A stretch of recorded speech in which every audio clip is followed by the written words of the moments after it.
हा दादा सुरू करा. हा ठीक आहे. रामकृष्ण हरी. वसुदेव सुतम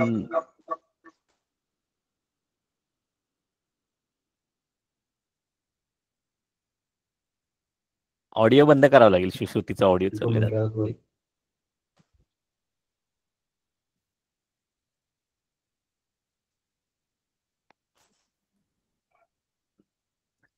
वसुदेव सुतम देवम कंसचाणूरमर्दनम देवकी परमानंदम कृष्णं वंदे जगद्गुरु.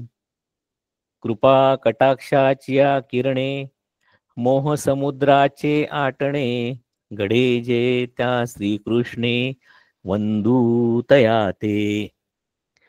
श्रीकृष्ण रूप वेदांत भास्कर आनंद घन परमपूज्य डॉक्टर काकांना साष्टांग नमस्कार करतो. आपले आचार्य माझे श्री गुरु पूज्य डॉक्टर सुनील दादांना साष्टांग वंदन करतो. आपल्या सगळ्यांच्या आपल्या परमार्थाच्या प्रवासातल्या मार्गदर्शिका दीपस्तंभ असणाऱ्या शैलाताई लुले यांना साष्टांग वंदन. नीलाताईंना आशाताई पांडे यांना वंदन करतो. तुम्हा सगळ्यांना वंदन करतो. गीतेचे गीत गात रहा, अर्थ त्याचा पाहत रहा, त्या अर्थानुसार जगत रहा, तुमचं जीवन आनंदमय होईल हे आपल्याला काका सांगतात. आणि आपला श्रुती स्वाध्याय मंच याच्या अंतर्गत जो 15व्या अध्यायाचा चिंतन मालिका चालू आहे त्याद्वारे आपण काकांचा उपदेश आपल्या आचरणात आणण्याचा प्रयत्न करतोय. गीतेचं महात्म्य आपण संस्कृतमध्ये ऐकलं. आज तेच महात्म्य थोडं मराठीमध्ये बघूया आपण. पवित्र गीतेचे जो करी पठण परिश्रमपूर्वक अननित्य भय दुःख मुक्त होनी त्यास होते श्री विष्णुपद कमल प्राप्त. गीता ध्यानाचा ज्यास असे छंद जो करी प्राणायाम निशिदिन सहज साध्य असे त्यास पूर्वजन्मीच्या पापांचे क्षालन. बाह्य शरीर शुद्धी होते केवळ करिता जलस्नान प्रतिदिन. संसार मल शुद्धीस पुरे केवळ एकची गीतारूपी जलस्नान. गरज न उरते इतर ग्रंथांची घ्यावे जाणून मनोमनी. नित्य अध्ययन करता गीतेचे स्त्रवली जी स्वयं श्री विष्णूंच्या मुखकमलातुनी. पूर्वजन्मातून मुक्ती मिळते सेविता गीतगंगेचे पाणी. अमृतसार महाभारत जी श्री विष्णूंच्या मुखकमलातील वाणी. गोमाता रूप ही उपनिषदे सारी अन गवळी कृष्ण मुरारी. धैर्यवान गोवत्स पार्थ हा गीतामृत दुग्ध प्राशन करी. देवकी पुत्राचे हे गीत असे एकमेव शास्त्र अन एकमेव ईश्वर असे हा देवकी पुत्र. असंख्य नामावली तयाची असे एक मंत्र. पूजा त्याची नित्य करावी होऊनी कर्तव्यनिष्ठ. आपला तोच प्रयत्न चालू आहे. गीता भगवद्गीतेतील 15व्या अध्यायाची जी चिंतन मालिका आहे त्यातनं आपण थोडा ह्या प्रयत्नाच्या मार्गाला आपण लागलोय असं म्हणायला हरकत नाही. आज आपल्याला एक नाही तर 3 बालक गीता पठणासाठी आपल्याला प्राप्त झालेली आहेत. आपण खरंच आज फार भाग्यवान आहोत. 3 छोटी बालक आहेत. आता आपण आज उलट करूया. आपण आज आधी पठण ऐकूया आणि मग नंतर त्यांचा परिचय करून घेऊया. आज पहिल्यांदा पठण करणारी ती आपली छोटी अद्विका सुश्रुत लुले, सुनील दादांची नात. अद्विका बेटा तू चालू कर तुझं.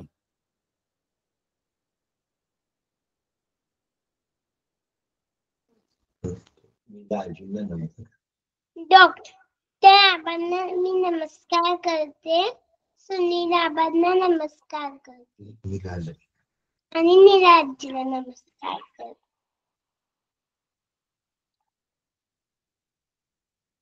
अथ पंचदशोऽध्यायः.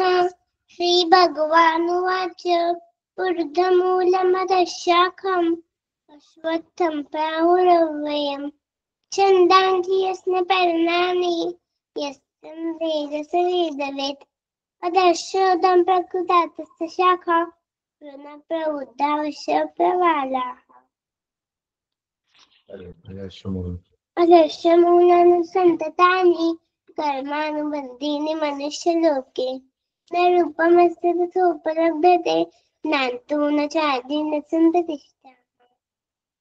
और अश्वत्थमेनं सुविरूढमूला न संगसस्तेन दुर्गेण चित्वा तत्पदं तत्परिमार्गितव्यं यस्मिन् गता न सन्ति भूयः तमेव चाद्यं पुरुषं प्रपद्ये यतः प्रवृत्ति प्रसुता पुराणी निर्माणमोहचितसङ्गदोषा अध्यात्मनित्यानिवृत्तकामा द्वन्द्वे मुक्ताः सुखदुःखसन्वे मूढाः पदमयेतत् न तद्भासयते सूर्यो शशाङ्को न पावकः यद्गत्वा नैवर्तन्ते तद्धाम परमं मम ममेवांशो जीवलोके जीवभूतः सनातनः मनस्यस्थानि इन्द्रियाणि प्रकृतिस्थानि कर्षति श्रेयं नरमाप्नोति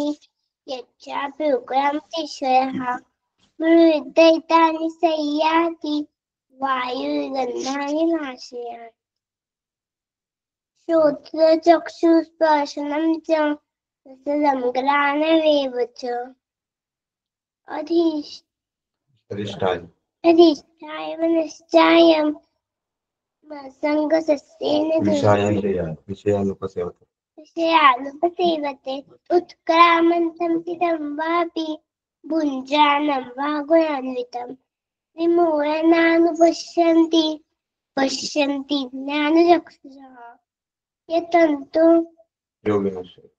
यतन्तो योगिनश्रेयं पश्यन्त्यात्मन्यवस्थितं यतन्तो प्रकृतात्मानो नैनं पश्यन्त चेतसः यदादित्यगतं तेजो जगद्भासयतेऽखिलम् यच्चन्द्रमसि यच्चाग्रो तत्तेजो विधिमामकं गामाविश्य भूतानि धारयाम्यहं मूलसा पुष्णामि रसदि सर्वः सोमो भूत्वा रसात्मकः अहं वैश्वानरो भूत्वा प्राणिनां देहमाश्रितः प्राणापानसमायुक्तः सच्चामन्नं चतुर्विधं सर्वस्य चाहं सन्निविष्टो ज्ञानमपोहनं च वेद्य सर्वैरहमेव वेद्यो वेदान्तकृद्वेदविदेव चाहं दवामि मो पुरुषौ लोके साक्षर एव च सर्वाणि भूतानि कुतस्तो च उच्यते उत्तमः पुरुषस्तन्यः परमात्मेतु गारुतः यो नो गत्सयमाविश्य भूतमेन ईश्वरः यस्मात् शर्मतीतोऽहम् अक्षरादपि चोत्तमः अतोऽस्मि लोके वेदे च तदितः पुरुषोत्तमः यो मामेवं सम्मूढो जानाति पुरुषोत्तमं स सर्वविद् भजति मां सर्वगानेन भारत इति गुह्यतमं शास्त्रम् इदमुक्तं मया नघ एतद् बुद्ध्वा बुद्धिमान् कुतकुतश्च भारत ॐ तत्सत् इति श्रीमद्भगवद्गीतासु उपनिषत्सु ब्रह्मविद्यायां योगशास्त्रे श्रीकृष्णार्जुनसंवादे पुरुषोत्तमयोगो नाम पंचदशोऽध्यायः। सगळ्यांना नमस्कार करते. बापरे, किती गोड.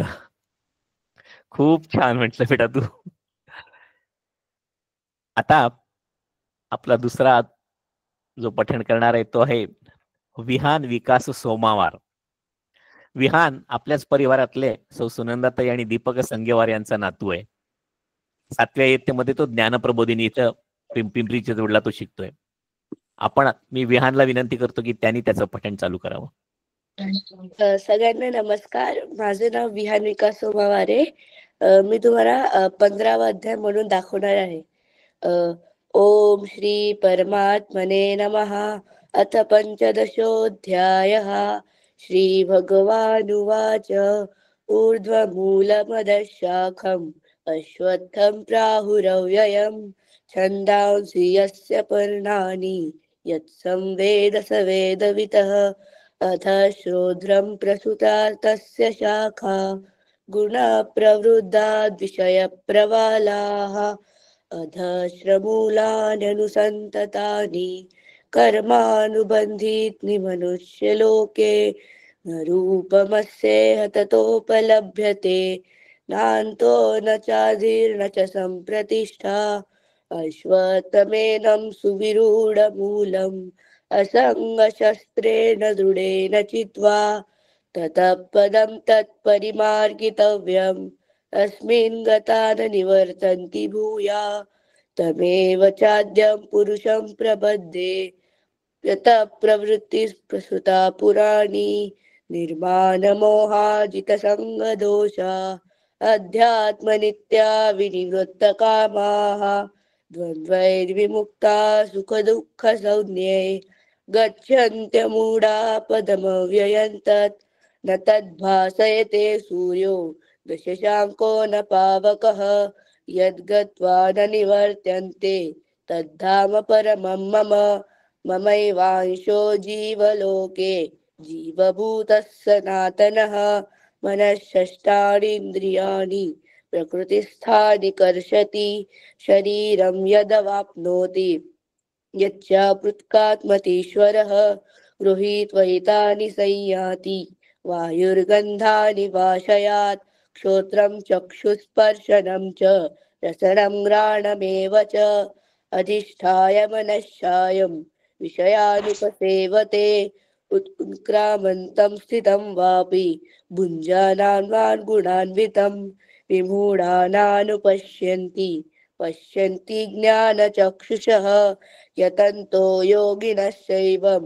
पश्यन्त्यात्मन्यवस्थितं यतन्तो प्रकृतात्मानो नैनं पश्यन्त्यचेतसः यदादित्यगतं तेजो जगद्भासयतेऽखिलं यच्चन्द्रमसि यच्चाग्नौ तत्तेजो विद्धि मामकं गामा विश्वच भूतानि धारयाम्यहमोजसा पुष्णामि चौषधिः सर्वा सोमो भूत्वा रसात्मकः अहं वैश्वानरो भूत्वा प्राणिनां देहमाश्रितः प्राणापानसमायुक्त पचाम् अन्यं चतुर्विधं सर्वस्य चाहं हृदि सन्निविष्टो मतः स्मृतिज्ञानपमोहनं च वेदेश सर्वेन्द्रहमेव वेद्यो वेदान्तकृद्वेद विदेह चाहं द्वाविमौ पुरुषौ लोके क्षरक्षाक्षर एव च स सर्वक्षरः सर्वाणि भूतानि कूटस्थोऽक्षर उच्यते उत्तम पुरुषमन्य परमात्मेत्युता हृदय यो लोकत्रयमाविश्य विभर्तव्य ईश्वरः यस्माक्षरमतीतोऽहम् अक्षरात्तमिचोत्तमः यतोऽस्मि लोके वेदे च प्रतितः पुरुषोत्तमः यो मामेव स सम्मूढो जानाति पुरुषोत्तमः स सर्वविद्भवति मान् सर्वभावेन भारत इति गुह्यतमं शास्त्रम् इदमुक्तं मया नघम् एतद्बुद्धिमान् स्यात् कृतकृत्यक्ष भारत ओम तत्सद्भिति श्रीमद्भगवद्गीतासु उपनिषत्सु ब्रह्मविद्यायां योगशास्त्रे श्रीकृष्णार्जुनसंवादे पुरुषोत्तमयोगो नाम पंचदशोऽध्यायः। ओम कृष्णार्पणमस्तु। खूप छान विहान, खूप छान. थँक्यू. 21 जुलै पासून आपण आपल्या या गीता स्वाध्याय मंचावरती 15व्या अध्यायाची साधक वर्गाची चिंतन मालिका आदरणीय सुनील दादा आणि शैला त्यांच्या मार्गदर्शनाखाली सुरू केली होती. आता या प्रवचन मालिकेचं खास एक वैशिष्ट्य जे सगळ्यात तुम्हाला सगळ्यांनाच माहिती आहे ते म्हणजे गीता पठण करणारी ही बालक मंडळी. वेगवेगळ्या शहरातून रोज एक बालक एक बालिका 15व्या अध्यायाचं आपल्या सत्रापूर्वी रोज पठण करतायत. खरं एक तर ती संस्कृत भाषा आणि त्यातले ते कठीण शब्द आणि श्लोक ते मला स्वतःला खरंच म्हणता येत नाही बरं का व्यवस्थित ते. पण ज्या सहजतेने आणि शुद्ध आणि स्वच्छ उच्चारामध्ये ह्या मुलांनी पठण केले ना, त्यांना चिमुरडे लहानगे कसं म्हणायचं आहे खरंच प्रश्न आहे की नाही.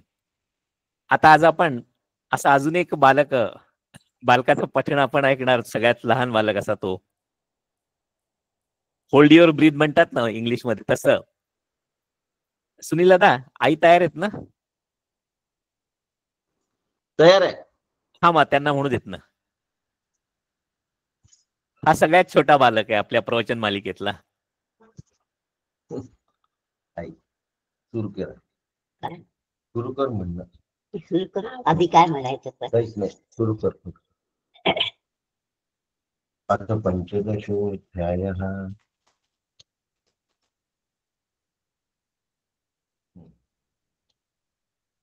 अथ पंचदशोऽध्यायः. आता पंचदशोऽध्यायः. भगवानुवाच. भगवान उवाच. ऊर्ध्वमूलम् ऊर्ध्वमूलमदशाकम् अश्वत्थम् प्राहुरव्यहम् छन्दंसि यस्य पर्णानि यस्यं वेदसरेदवित् अधश्चोदम् प्रसूता तस्य शाखा गुणप्रवृद्धा विषयप्रवादा अधश्च मूलान्यनुसन्ततानि कर्माणुबन्धीनि मनुष्य लोके न रूपमस्ये ततोपलभ्यते नान्तो न चादि न च सम्प्रतिष्ठात् अश्वत्थमेनं सुविरूढमूलं मसङ्गशब्देन दृढेन चित्वा तत्परिमार्गितव्यं यस्मिन् गता न निवर्तन्ते भूया त्वमेव चाद्यं पुरुषं प्रपद्ये यतः प्रवृत्ति प्रस्तुता पुराणी निर्माणमोहाजितसङ्गदोषा अध्यात्मनित्या विनिवृत्तकामः द्वन्द्वै विमुक्ता सुखदुःखसंज्ञो गच्छन्त मूढा पदमं व्यरन्तत् न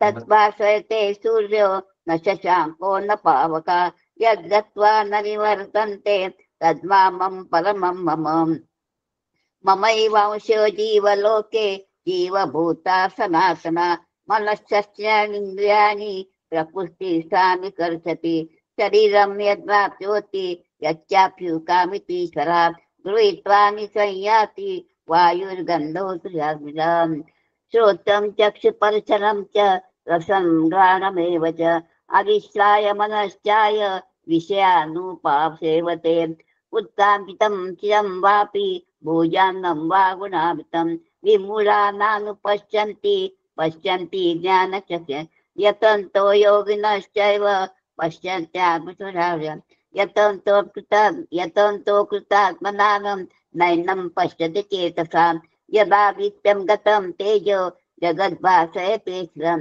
यच्चन्द्रमसि यच्चन्द्रो तत्तेजो विधिमाकमां विधिमामकं गामविश्याचि भूतानि धारयामि महान् पुण्यामि चौतरी सौर्व सोमो भूत्वा रसात्मका अहं वैश्वानरो भूत्वा प्राणिनां देहमाश्रितां प्राणापानसमायुक्तं पञ्चाम्यन्न चतुर्भुजं सर्वस्य चाहं मृतसन्निविष्टो मतस्प्रतिज्ञाममोहपम् वेदेश सर्वमेव वेद्य वेदान्तकृदेव विदेह स्वामिमेव पुरुषो लोके शरक्षाक्षर एव च शरक् सर्वाणि भूतानि कूटस्थो शर उच्यते उत्तमं पुरुषत्वस्य परमात्मोऽच्युदाहं यो लोकत्रयमाविश्य बिभर्ष व्यय ईश्वरा यस्माक्षरमतीतो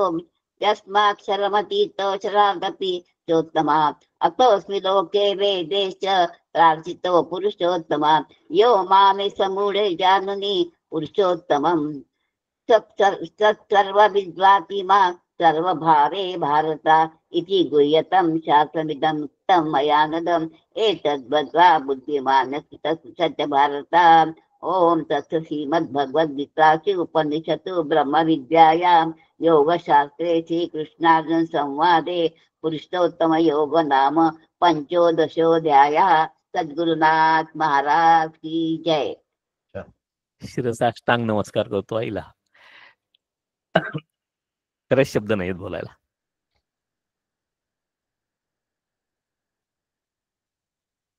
ज्या सहजतेने या सगळ्या मुलांनी शुद्ध स्वच्छ अक्षरात पठण केलंय त्यांना आपण चिमुरडे कसं म्हणायचं ना. त्या चिमुरड्या मुक्ताबाईनं नामदेवाला कच्चं मडकं म्हटलं किंवा 1300 वर्षाच्या चांगदेवाला तिनं कोराच्या कोराच राहिला असं म्हटलं. तसं या बालकांनी माझं जर पठण ऐकलं ना तर मला नक्कीच ते कच्चं मडकं म्हणणार किंवा कोराच्या कोराच राहायला म्हणणार. तू गमतीचा भाग सोडून देऊया. टीव्हीवरती एक कार्यक्रम होता बघा, इंडिया गॉट टॅलेंट म्हणून. मी तो कधी बघितले नाही तो, पण या महिन्याभरामध्ये आपण सगळ्यांनीच त्याचा अनुभव रोज सकाळी उठल्या उठल्या घेतलेला आहे. सगळ्या बालकांचे उच्चार किती विलक्षण आणि प्रसादपूर्ण वाटत होते ना. मला वाटतं सगळ्यांचा असा अनुभव होता. अगदी आईंचं आजचं पठण सुद्धा अद्भुत होतं. ते अवघड श्लोक, त्यातले ते अवघड शब्द, अरे बापरे. नांतो न चादीर नच संप्रतिष्ठा काय, द्वंद्वैर मुक्ता सुख दुःख सौंदर्य असेल काय, यच्चाप्युत्क्रा मतीश्वर, मलाच म्हणायला त्रास होते. पश्चंत्यात्मन्यवस्थितम किंवा पचान्मन्यम चतुर्विधम बिभर्तव्य ईश्वर, आणि शेवटी काय, बुद्धिमान्यस्याकृत कृतश्च भारत. खरंच म्हणजे माझी तर भंभेरी उडते श्लोक म्हणताना. आणि ही बालक किती सहजतीनं किती गोड आवाजामध्ये म्हणत होती ना. ज्ञानेश्वरीच्या 13व्या अध्यायामध्ये माऊलींची एक ओवी आहे बघा. तैसे साचे आणि मवाळ, मितुले आणि रसाळ, शब्द जैसे कल्लोळ अमृताचे. आता हे ज्ञानेश्वरीतले किंवा भगवद्गीतेतले सगळे शब्द, साच म्हणजे सत्य आणि मितुले म्हणजे नेमके प्रिसाइज आहेतच, याच्याबद्दल वादच नाहीये. परंतु त्या प्रत्येक शब्दांमध्ये त्या बालकांच्या म्हणण्यामध्ये जे मार्दव होतं, जो मवाळपणा होता किंवा त्यांच्या भावनांचा रसाळपणा, ते माधुर्य आपल्याला प्रत्येकाला जाणवलं असेल. म्हणजे जणू काय असं वाटतं की माऊलीच त्यांच्या मुखातून आपल्यावरती त्या शब्दरूपी अमृताच्या लाटांचा वर्षाव करत होत्या. खरंच धन्य ते बालक आणि धन्य त्यांचे पालक. आणि या सगळ्यांच्या मागे प्रेरणास्थान असणाऱ्या आदरणीय नीलाताईंना सुद्धा मी समूहातर्फे प्रणाम करतो. नीलाताईंनी तर म्हणजे शास्त्रशुद्ध गीता पठण करणाऱ्यांची त्यांनी एक फळीच उभी केलेली आहे. अगदी ज्येष्ठ वयोवृद्धापासनं ते या बालकापर्यंत पुनश्च नीलाताईंना वंदन करतो मी. या बालगोपाळांचं कौतुक करावं तेवढं खरंच कमी आहे. अगदी शेवटचा जो बालिका होती, आईंचं सुद्धा अगदी. आपण सगळ्यांनी त्या दिवशी त्या बालकांचं शब्दसुमनांनी कौतुक केलंच होतं. पण नीलाताई आजींना त्यापुढे जाऊन सुद्धा या बालकांचं कौतुक करावं असं वाटलं. त्यांना काहीतरी बक्षीस देऊन प्रोत्साहित करावं अशी नीला आजींची इच्छा. आणि मग त्यांनी बक्षीस पुस्तक रूपामध्ये बक्षीस द्यावं असं ठरवलं. आणि त्याप्रमाणे त्यांची कन्या असणाऱ्या सौलक्ष्मीताई पानट यांनी काही पुस्तकं निवडली, अर्थातच त्या बालकांचं वय लक्षात घेऊन. अशी ही पुस्तकं मला वाटतं 3 शहरामध्ये म्हणजे मिरज, पुणे आणि यवतमाळ इथं पोचलेली आहेत. आणि लवकरच ती प्रत्येक बालकाच्या पाठणकर्त्याच्या हातामध्ये जाणार, पोचतीलच ती. मी मिरजून वीणाताई फडके आणि यवतमाळहून सुनील दादा आणि नीलाताईंना जर मिळाले असतील तर नीलाताईंनी सुद्धा आपले व्हिडिओ ऑन करावेत आणि ती पुस्तकं तेवढी एकदा दाखवावीत, काही पुस्तकं आम्हाला सगळ्यांना.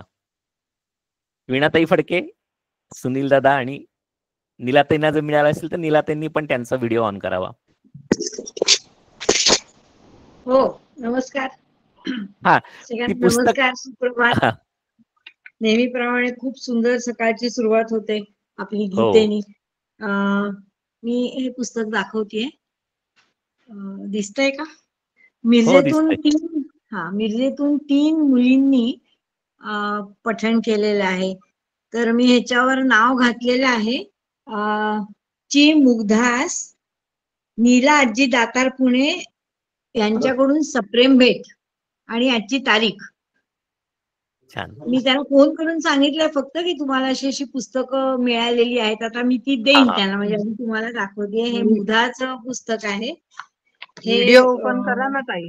व्हिडिओ माझा व्हिडिओ ओपन आहे, चालू आहे ना त्यांचा व्हिडिओ. चालू. आम्हाला नाही दिसून राहिलं. पुस्तकाचं नाव आम्हाला काहीच नाही दिसत आहे. काहीच नाही दिसत आहे. पुस्तकातल्या लेखकाचं नाव सांगते सांगते हे प्रिशाचं पुस्तक आहे. हे प्रिशा आम्हाला सौम्या आणि मुग्धा ही अशी 3 पुस्तकं आम्हाला नीलाजीकडनं मिळालेली आहे 3 मुलींना. आणि हे पुस्तकाचं नाव आहे श्री समर्थ चरित्रामृत. म्हणजे समर्थांच्या गोष्टी मुलींचं वयोगट बघून त्या पद्धतीने आता दादाने सांगितलं तसंही त्यांनी पुस्तकं निवडलेली आहेत. आणि खूप खूप आभार धन्यवाद. नीलाजींनी खूप कौतुक केलेलं आहे आणि या मुली नीलाजींशी बोलणार आहेत नंतर बरं का आज दिवसभरात. धन्यवाद वीणाताई. नाही काहीच नाही दिसलं. चालू आहे त्यांचा आम्हाला ऑडिओ काहीच व्हिडिओ नाही चालू आहे. दिसलं सर. मला नाही दिसत पण. थोडस ना लाईट मुळे चमकतंय ते म्हणून दिसत नाहीये. ठीक आहे सुनील दादा ओपनच नाही झालाय व्हिडिओ. तुम्हाला ऑन नाही करता येईल? झाला. आम्हाला अनघाचा ए फॉरच दिसतोय. वीणाताईंचं पुस्तक दिसतंय, नीट दिसतंय. हा व्यवस्थित दिसते. लाईट मुळे आहे. हा. इथे दिसतं का बघा. हे बघा हेच पुस्तक वीणाताईंनी दाखवलंय. हा दिसतंय दिसतंय दिसत दादा. दिसतंय. काहीच नाही दिसत आहे. लक्ष्मीताई पानट यांनी निवड केली आहे नीलाताई दातारांच्या सल्ल्याप्रमाणे. आणि त्याप्रमाणे ही पुस्तकं आणली गेली आहेत.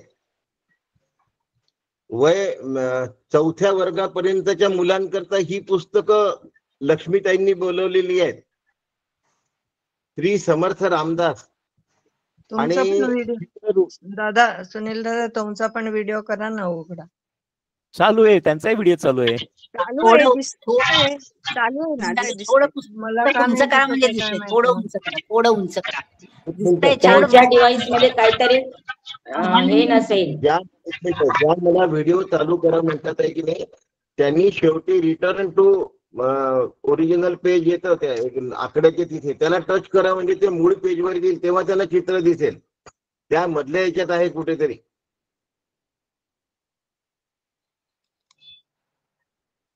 नंबर आकडा तिथे टच करा म्हणजे तुम्हाला ओरिजिनल दिसेल ज्यांना दिसत नाही. हे बघा आता पुस्तकाबद्दल थोडं सांगतो. लक्ष्मीताईंनी केलंय हे छान. हे सगळे रंगीत चित्र असलेले पहिल्या 5 वर्गापर्यंतच्या मुलांकरता पुस्तक आहेत. याचं नाव आहे श्री समर्थ रामदास. लक्ष्मीताईंनी हे नीलाताईंच्या सल्ल्याने सज्जनगडहून बोलवलेली आहेत. 5व्या वर्गापर्यंतच्या मुलांकरता ही पुस्तकं लक्ष्मीताईंनी सजेस्ट केलेली आहेत. श्री समर्थ रामदास 5वी ते 8वी किंवा 9वी पर्यंत श्री समर्थ चरित्रामृत ही पुस्तकं निवडल्या गेली आहे. पहिल्या पुस्तकामध्ये दाखवलेल्या रंगीत चित्र आहेत आणि माहिती खूप थोडीशी आहे पण चित्र छान आहे. या पुस्तकात चित्र ब्लॅक अँड व्हाईट आहे पण माहिती जास्त आहे. ही 9व्या वर्गापर्यंत 8व्या वर्गापर्यंतच्या मुलांसाठी आहे. हे बघा आतमध्ये लिहिलं आहे आदरणीय नीलाताई दातार नीला आजीकडून सर्व नातवांना सप्रेम भेट असं लिहिलं आहे याच्यावर. वाचता येत असेल तर बघा मी जवळ आणून दाखवतो तुम्हाला. गीता वाचता येते वाचता आलं व्यवस्थित. हा नीला आजी ठळक वाचता येते. ठळक आहे छान आहे. हो आणि 9व्या वर्गापासून महाविद्यालयापर्यंत जे त्यांच्यासाठी हे पुस्तक आहे. यात चित्र नाही पण माहिती अगदी सफिशियंट आणि अतिशय बारीक बारीक आहे. तरुणांकरता युवांकरता हा ग्रंथ आहे समर्थांचा लिहिलेला. यात समर्थाबद्दल इस्तंभूत सगळी बारीक सारीक माहिती दिलेली आहे. हा तरुणांचा आहे, हा मध्यम मुलांचा आहे आणि हा अतिशय लहान मुलांचा रंगीत चित्रांचा. असे नीला आजींकडनं सगळ्यांना सप्रेम भेट त्यांच्याकडे पोचणार आहे. नीला आजींना मी वंदन करतो. लक्ष्मीताईंचं मी कौतुक करतो. रामकृष्ण हरी दादा.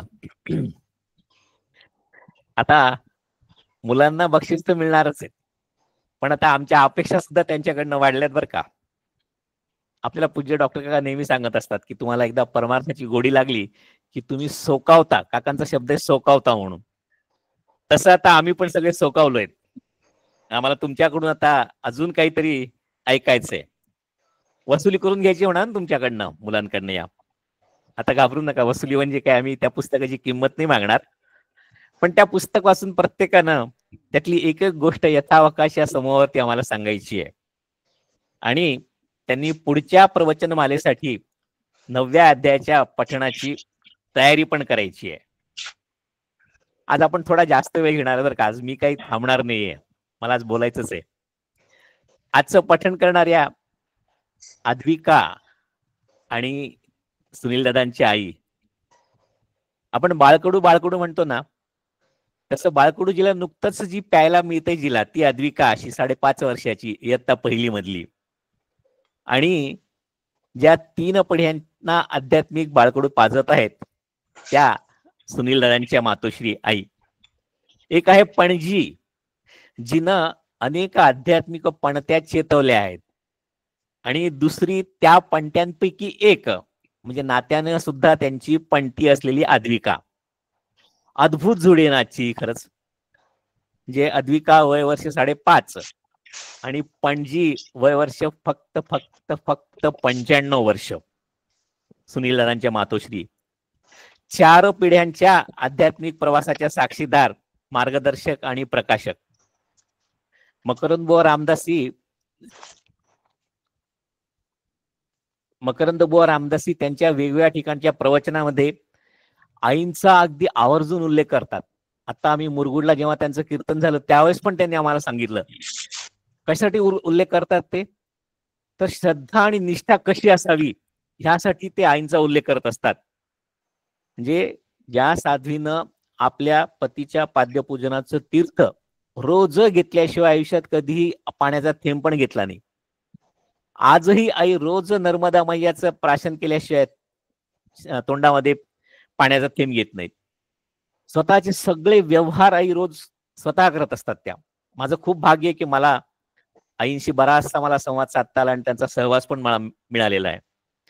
रोज रोज आई पूजा करतात, रोज श्रीरामाचा जप करतात आणि रोज लिहून काढतात. त्यांची डायरी आणि त्यांना लिहिताना मी प्रत्यक्ष बघितलं, स्वच्छ अक्षरामध्ये रोज आईंचं राम राम राम लिहिणं चालू असतं. आईंना कुठला ना आजार ना कुठली गोळी. जे वयाच्या 95व्या वर्षी सुद्धा त्या कार्य आहेत. आपण आज बघितलं त्यांना, त्या आईंना सुद्धा शिरसाष्टांग नमस्कार. आता एवढं सुंदर वातावरण त्या घरामध्ये असताना सुनील दादांच्या आणि शैला त्यांच्या नाती तरी कशा मागे राहणार आहेत ना. आता मोठी नात 10 वर्षाची आद्या, तिचं आपण 15व्या अध्यायाचं पठण तर ऐकलंच आहे. आता 30 तारखेला ही 10 वर्षाची आद्या मनोबोधाच्या एका श्लोकावरती चिंतन सुद्धा मांडणार आहे. आणि लहान अद्विका आणि तिची आई तिची पणजी या दोघींनी सुद्धा आज पठण केलेलं तर आपण ऐकलंच आहे. आता अजून एक गोष्ट आज आपल्याला बघायची आहे की हा जो श्रुती श्राध्याय मंच आहे, ज्याच्या अंतर्गत आपण ही 15व्या अध्यायाची प्रवचन मालिका घेतली, त्याचा आजचा शेवटचा दिवस आहे. परंतु आपल्याला आपला जो मागच्या 3.5 वर्षातला प्रवास आहे तो सुद्धा एकदा थोडा जाणून घ्यायचा आहे. जे आपण सिंहावलोकन म्हणतो ना, की आपण कुठून चालू केला हा आपला प्रवास 3.5-4 वर्षाचा. तर आपला प्रवास हा चालू झाला गीता ज्ञान यज्ञ ह्या स्वरूपामध्ये 1 एप्रिल 2021 शुक्ल पक्ष चैत्र गुढीपाडवा या दिवशी शालिवान शके 1943, म्हणजे आज साधारण 4 वर्षापूर्वी हा आपला प्रवास चालू झाला गीता ज्ञान यज्ञाच्या नावाखाली. आणि म्हणजे 13 एप्रिल 2021 ला चालू झालेला हा गीतेचा ज्ञानयज्ञ 1 जून 2023 ला म्हणजे साधारण 2.5 वर्षांनी शैला त्यांनी शेवटच्या अध्यायात 18व्या अध्यायात सार रूपाने चिंतन मांडलं तेव्हा संपलात तशा अर्थाने. परंतु त्यानंतर 5 जून ते 20 जून 2023 या 15 दिवसामध्ये आपण आपल्या परिवारातल्या सगळ्या आचार्यांचं एकेका श्लोकावरती चिंतन ऐकलं होतं. आणि 20 जूनला खऱ्या अर्थाने त्या गीता ज्ञान यज्ञाचा सांगता समारोह झाला होता, ज्या दिवशी कोणाचा तरी ऑडिओ चालू आहे. 20 जून 2023 ला या गीता ज्ञान यज्ञाचा सांगता समारोह परमपूज्य मंदाताई यांच्या गीतेतल्या शेवटच्या श्लोकावरती 18व्या अध्यायातल्या शेवटच्या श्लोकावरती त्यांच्या चिंतनाने समारोप झाला होता. यत्र योगेश्वर कृष्ण यत्र पार्थो धनुर्धरहा. तत्र श्री रिजो भूतीर ध्रुवा नीतिर्मती मतिर्मम, की जिथं योगेश्वर भगवान श्रीकृष्ण आणि गांडीव धनुष्यधारी अर्जुन आहेत तिथंच श्री विजय वैभव आणि अचल अशी नीती आहे. आता श्रुती आणि स्मृती दोन्ही असणाऱ्या भगवद्गीतेच्या या ज्ञानयज्ञानंतर आपल्या आचार्यांनी आणि गुरुमाऊली शैलाताईंनी श्रुती म्हणजे उपनिषदांचं मार्गदर्शन, त्याच्या चिंतनांचं भांडार तुम्हा आम्हासाठी उघडण्याचं ठरवलं. अर्थात संकल्प हा नेहमीच काकांचा असतो. परमपूज्य डॉक्टर काकांचे आशीर्वाद आणि श्री गुरु सुनील दादांचे शैलाताईंचे अभ्यासपूर्ण विवेचन. खरंच आपण किती भाग्यवान आहेत आपण सगळेजण. आता जास्त खोलात न जाता आपण या 3 वर्षातल्या पुढच्या प्रवासाचं आपण सिंहावलोकन करूया, की आपण ह्या ज्ञानसागरामध्ये काय काय मोती आपण सुनील दादाच्या बोटाला पकडून वेचले आहेत ते थोडं आपण बघूया. हा गीता ज्ञानयज्ञ 20 जून 2023 ला संपला.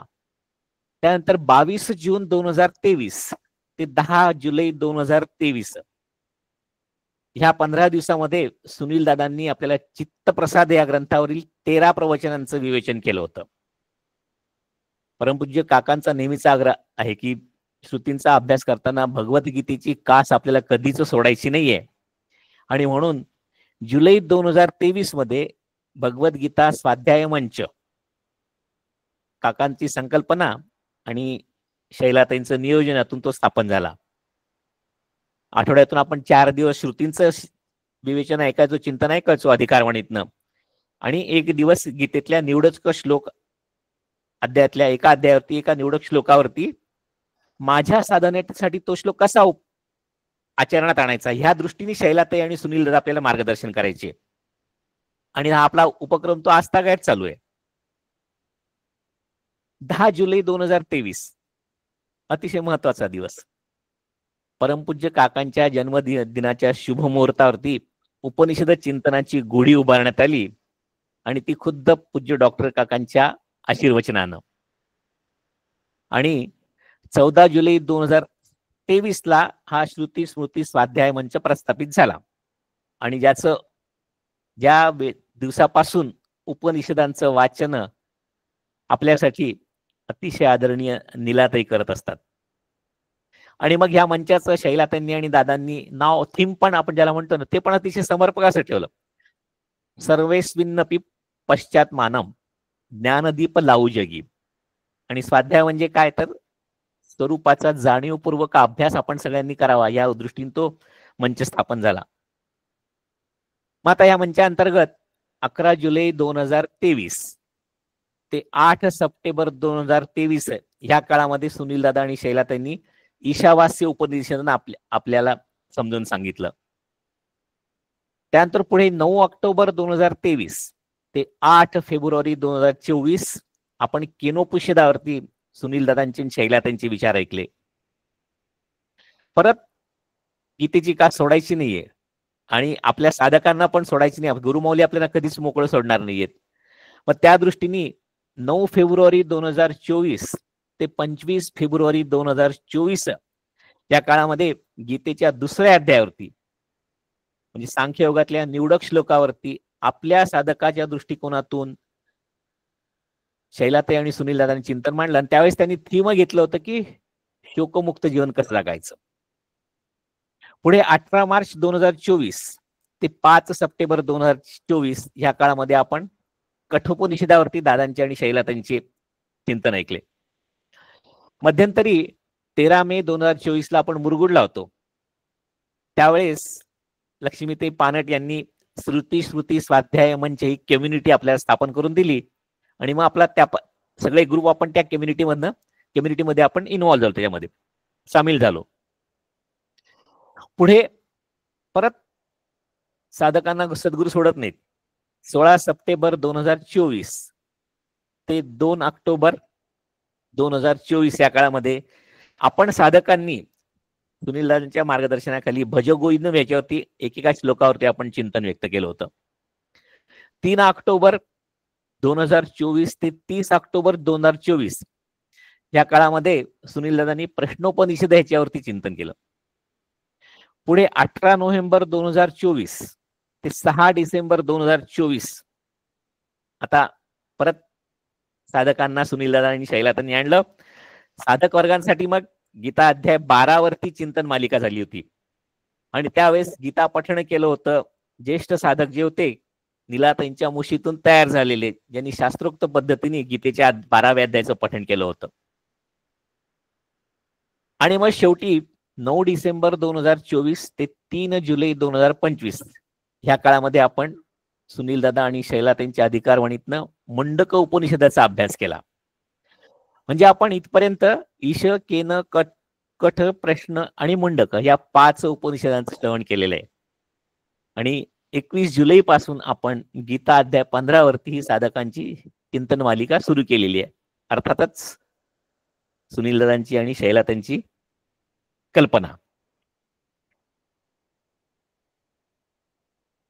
आता आज आपला शेवटचा दिवस आहे, जे आपण ज्याला समारोप म्हणतो ना, समारोपाचा असा आजचा दिवस. आणि आपण नेहमीच म्हणतो की आपली रोजची जी सुरुवात होते ती नीलाताईंच्या त्या प्रसन्न चेहऱ्याने आणि सुंदर अशा त्या पठणाने आपल्या दिवसाची सुरुवात होत असते. आपल्याला आज त्यांचं पण मनोगत जाणून घ्यायचंय. आता त्यांच्या चिंतनाकडे जाण्यापूर्वी थोडक्यात आता नीलाताईंचा परिचय करून देणं खरं तर ठीक आहे, आपण देतो करून. म्हणजे ज्यांच्या मी म्हटलं ना की प्रसन्न दर्शनानं आपल्या रोजच्या सकाळची सुरुवात होते त्या नीलाताई. उपनिषद पठण अतिशय शास्त्रशुद्ध पद्धतीने करणाऱ्या नीलाताई अरविंद दातार. नीलाताई स्वतः MA आहेत, संस्कृत आणि मराठीमध्ये BEd केले त्यांनी. त्यांचा मुक्काम जास्तीत जास्त म्हणजे त्या काळामध्ये 30 वर्ष राऊर केला होता. तिथं त्यांनी अनेक वर्षे शाळेमध्ये प्रशिक्षण देण्याचं काम केलं. आणि तिथल्या RSS जी शाळा चालवते सरस्वती शिशु मंदिर, इथं त्या प्राध्यापिका म्हणून कार्यरत होत्या. त्याचवेळी त्या इंडिया फाउंड्री या कंपनीमध्ये स्वदेशी लोह उद्योगामध्ये सुद्धा त्यांनी योगदान दिलेलं आहे. सोबतच त्या RSSच्या वनवासी कल्याण आश्रमासाठी त्या कार्यरत होत्या. 2014 साली नीलाताईंनी पौरोहित्य अभ्यासक्रम पूर्ण केला आणि मग त्या संबंधीचं पठण आणि प्रशिक्षणाचं काम त्या करतायत. अव्याहत त्यांचं काम चालू आहे. ते म्हणजे खऱ्या अर्थाने बहुश्रुतता म्हणतो ना आपण, ते आपल्याला त्यांच्या ठिकाणी बघायला मिळते. आणि त्यांच्याच पावलावर पाऊल टाकून त्यांची कन्या जिला शैलाताई नेहमी लक्ष्मी झाची राणी म्हणतात, त्या सौ लक्ष्मीताई पानट ह्या सुद्धा आपल्या आईच्याच मार्गावरती पाऊल टाकून वाटचाल करत आहेत. गीता आणि गीताई हे नीलाताईंचे अत्यंत जिव्हाळ्याचे असे विषय आहेत आणि त्याचं प्रशिक्षण त्या नेहमी अनेकांना सतत देत असतात. आज ह्या वयात सुद्धा त्या देतात. मी नीलाताईंना विनंती करतो की त्यांनी त्यांचं मनोगत आजच्या दिवशी व्यक्त करावं.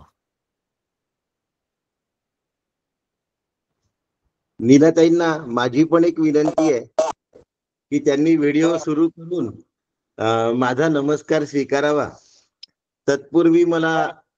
तत्पूर्वी एक छोटीशी गोष्ट मला सांगायची आहे आणि मग नीलाताईंना मी हे देतो माईक. आज 2 गोष्टी फार महत्वाच्या झाल्या आहेत. नीलाताईंमुळे आपण हे सगळं पठण घडवून आणू शकलो, हा एक भाग झाला. आणि या पठणाचं एक वैशिष्ट्य म्हणजे पणजी आणि पणती, म्हणजे माझी आई आणि माझी नात 95 वर्ष आणि 5 वर्ष यांच्यात 90 वर्षाचं अंतर आहे. पणजी आणि पणती यांच्यात 90 वर्षाचं अंतर आहे. ही एक कौतुकाची गोष्ट या ठिकाणी झालेली आहे. आणखीन एक, हे सगळं संचलन सुरेंद्र देवांनी घडवून आणलं. त्यांनी हे सगळे तारखा रेकॉर्ड नोंदवून ठेवले, त्याचा अभ्यास केला. प्रकृती अस्वास्थ्य असताना सुद्धा त्यांनी हे सगळं काम केलं. आणि करत असताना डॉक्टर वसुधा देव यांनी हे जे संग्रहित केलं, तर ते म्हणाले की आम्ही देवांचं कौतुक कसं करायचं, म्हणून सुरेंद्र देव आणि डॉक्टर सौ वसुधा देव अकोला या दोघांचीही मेहनत याच्या मागे आहे. त्यामुळे आज आपल्याला ऑडिओ व्हिडिओ रेकॉर्डिंग केव्हाही उपलब्ध करून दिलं जातं. आणि हे वसुधाताई अजूनही श्रम तसेच घेतात आहे आणि सुरेंद्रंचेही श्रम आपल्या सगळ्या ग्रुप्स करता तेवढ्याच प्रमाणात आहे. प्रकृती अस्वास्थ्य असूनही अभ्यासात खंड नाही, कशातही खंड नाही. एक आनंदाची बातमी आहे की पणजी आणि पणती यांचं अंतर 90 वर्षाचं आहे दोघींमधलं, 95 आणि 5 वर्ष. आता मी आदरणीय नीलाताईंना वंदन करून त्यांना प्रार्थना करतो की त्यांनी आपला विषय घ्यावा. आज 8च्या पुढे विषय जाईल तरीही सगळ्यांनी तो आजचा दिवस स्वीकारावा.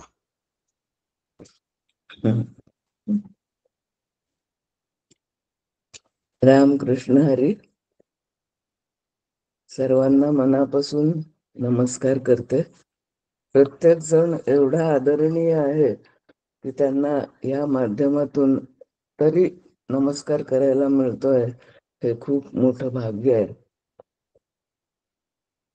ध्यान मूलम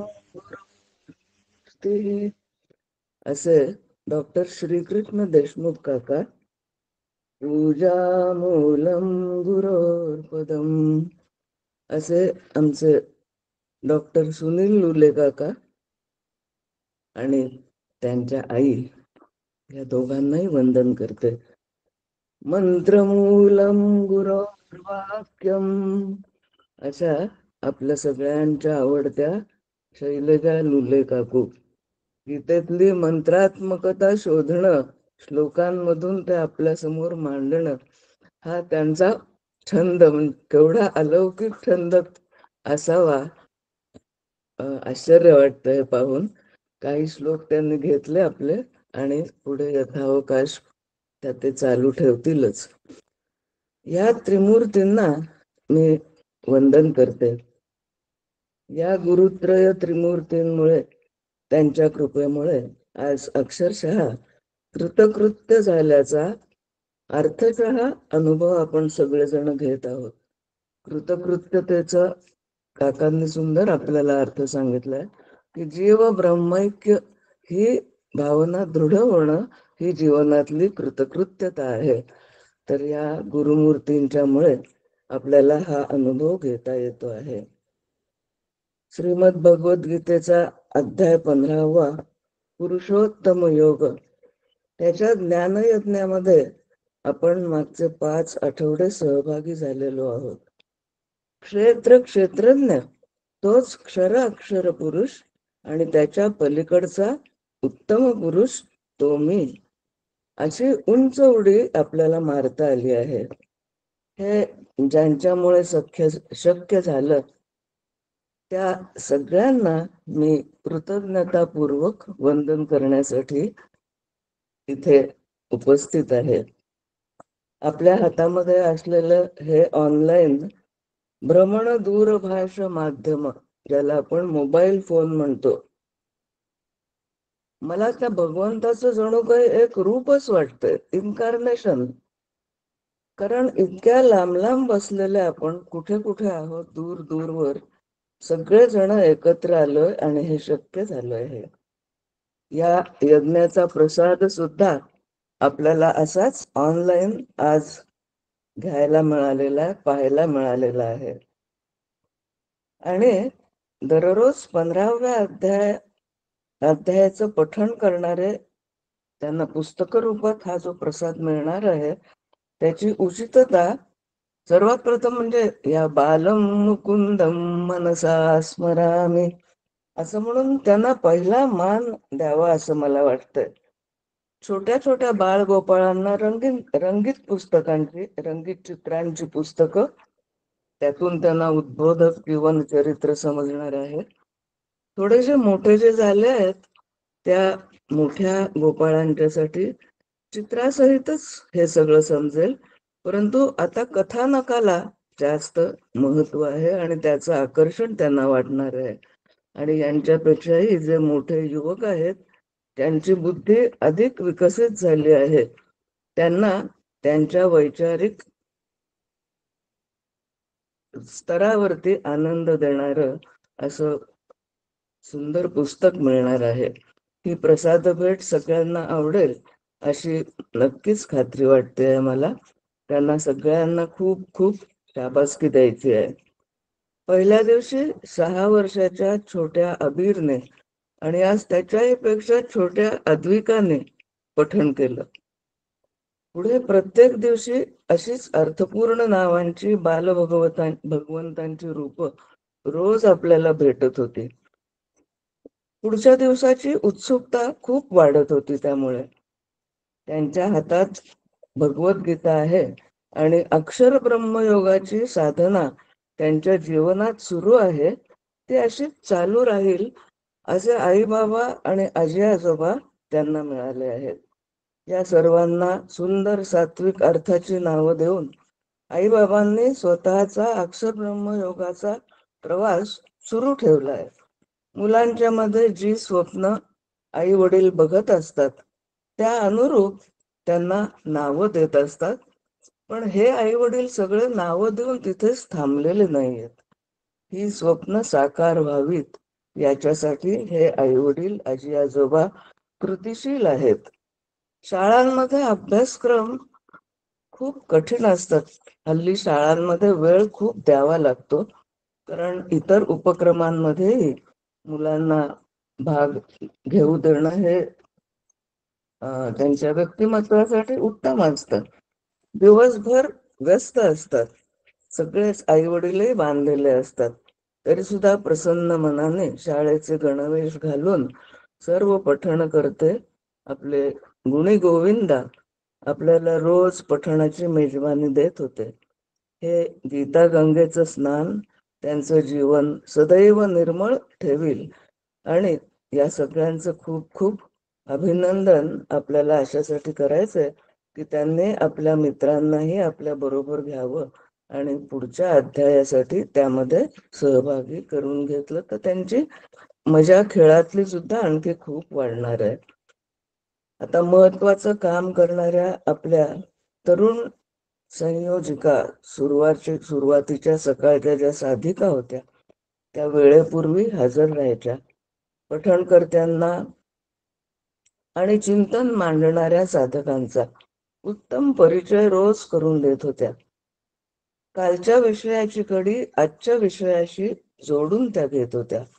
त्यामुळे अध्याय पठणाचा सलग असा आनंद आपल्याला घेता येत होता. खूप छान शब्दांमध्ये या सगळ्याचा परिचय आपल्याला होत होता आणि उत्सुकता वाढत होती. त्यांचे सगळ्यांचे अभिनंदन मी करते. पठण आणि चिंतन ऐकताना आपल्या छोट्या फोनच्या पडद्यावर टाळ्यांचा कडकडाट, बक्षिसांच्या मालिका आणि मुलांचं कौतुक केलेलं दिसत होतं. पठणाचं चिंतन करणाऱ्यांचा हुरूप वाढवण्याची केवढी काळजी सगळे साधक श्रोते घेत होते. मन आनंदाने भरून येत होतं टाळ्यांचा कडकडाट पाहून. आता शाबासकी द्यायची आहे आपल्या साधक चिंतन करणाऱ्या गुरुबंधू आणि भगिनींना. सगळ्यांचं चिंतन अतिशय अभ्यासपूर्ण असं मांडलेलं होतं. अनेक उदाहरणं देऊन प्रत्येकाने आपलं चिंतन मांडलं. वेळेची मर्यादा काटेकोरपणाने पाळली. सगळ्यांनी या सर्वांनीच आपल्याला मी मधून आम्हीकडे आणि आम्ही मधून सर्वात असं व्यापक करून टाकलं. त्याची खूप मजा आपण सगळ्यांनी लुटली आहे.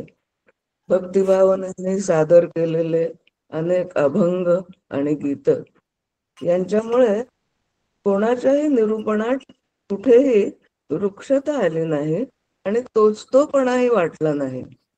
आपण सगळेजण दररोज खिळल्यासारखे ऐकत होतो. शेवटपर्यंत 100च्या आसपास संख्या असायची आणि तुलसीदासांना जे वाटतं, मी वाचलंय हे की तुलसीदास त्यांचं असं एक म्हणणं होतं की सामान्य माणूस प्रपंचासाठी इतका प्रचंड कष्ट करत असतो, त्याच्या आते कष्ट जरी त्यांनी रामासाठी केले तरी ते रामरूप होऊन जातील. आपल्या सर्व साधकांनी आपल्याला हेच दिलेलं आहे. घराघरातले हे साधक पुढे सद्गुरू नक्कीच होणार आहेत. त्यांच्या समोर आदर्श रूपाने सद्गुरू आज उभे आहेत. अनेकांना आनंद रूप व्हायला मदत करणार आहेत असा नक्कीच मला विश्वास आहे. या चिंतन करणाऱ्या साधकांना मी वंदन करते. त्या सर्वांचं मला खूप कौतुक वाटलं. एका श्लोकावर तासभर चिंतन मांडणं हे खूप अवघड आहे, पण या सगळ्यांनी असा काही मनोरम विस्तार केला की जसा काही मोराने आपला सुंदर पिसारा उलगडून आपल्याला आनंद दर्शन द्यावं. पुन्हा म्हणजे त्याच्यामध्ये पुराण कथा होत्या, संतांच्या कथा होत्या, विविध रंग मदतीला घेऊन आपलं चिंतन त्यांनी प्रभावी केलं. या सगळ्यांना मी मनापासून धन्यवाद देते आणि पुन्हा पुन्हा नमन करते.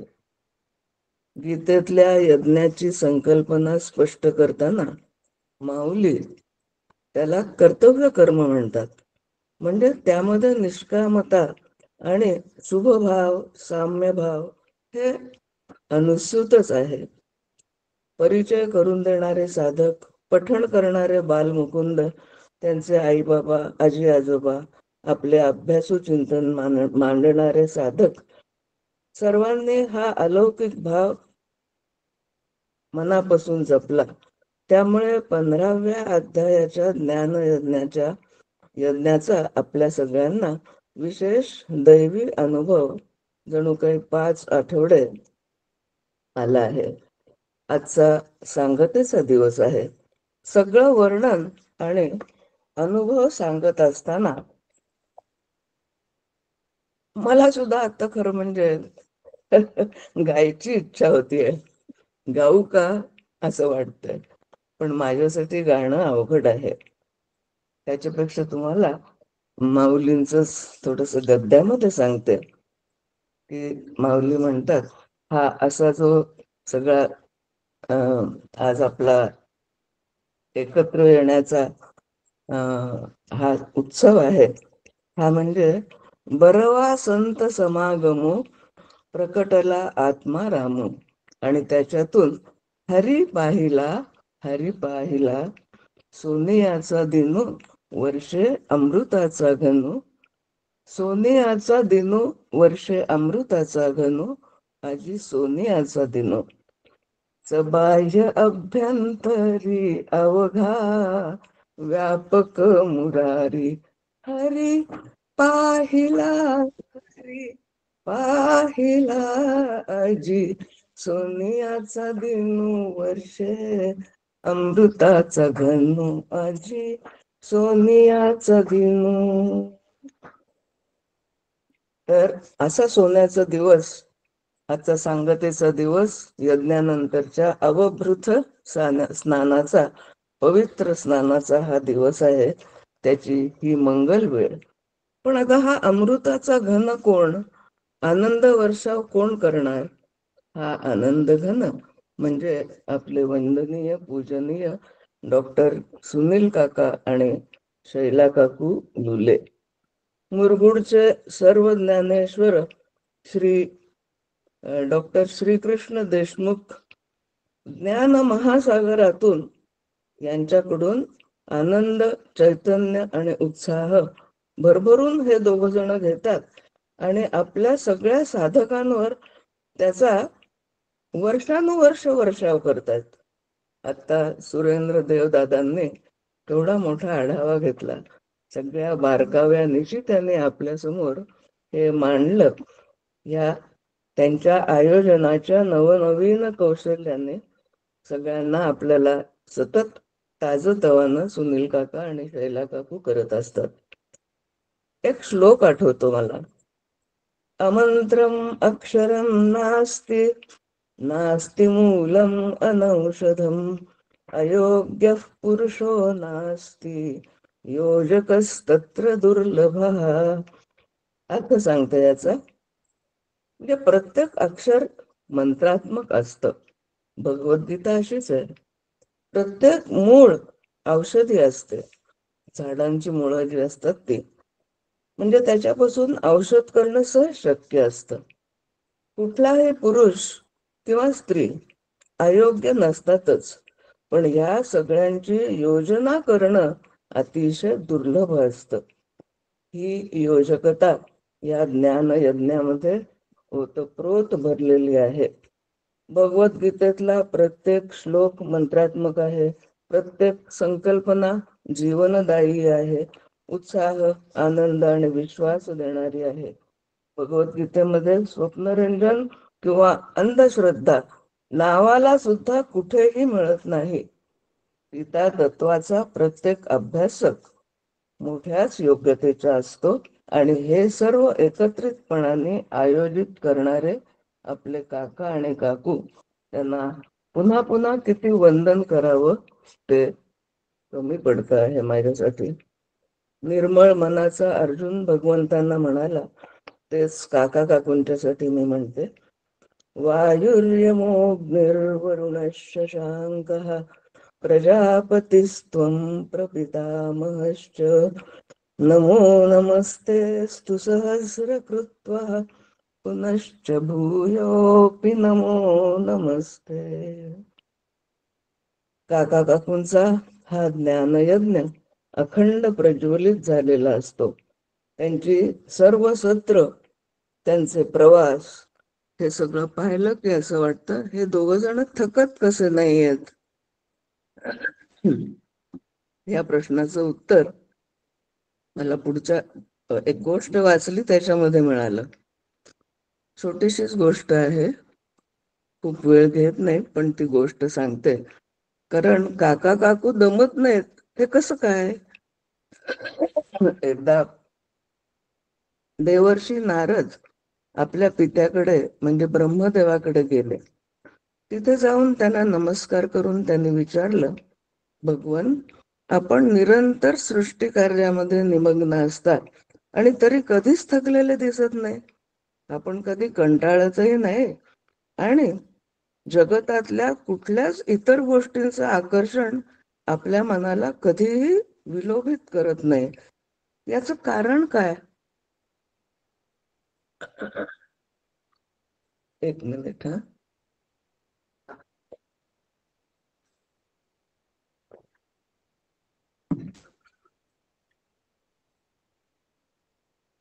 आम्ही म्हणजे नारद मुनी पुढे सांगतायत आपल्या वडिलांना, आम्ही तर थोड्याशा कामाने थकून जातो, त्यातच अडकून पडतो. याच्यावर ब्रह्मदेवाने त्यांना उत्तर दिलं, मी भगवान नारायणाला आपल्या हृदयामध्ये स्थापित केले आहे. तो आनंद रूप आहे. त्यांनी कृपा करून मला ज्ञान दिले, त्यामुळे मी थकत नाही.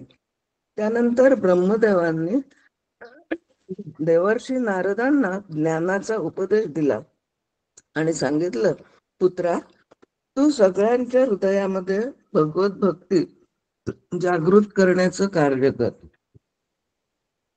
यथा नृणां भगवती दृढा भक्तिर्भविष्यति सर्वात्मन्यखिलाधारे इति संकल्प्य वर्णय.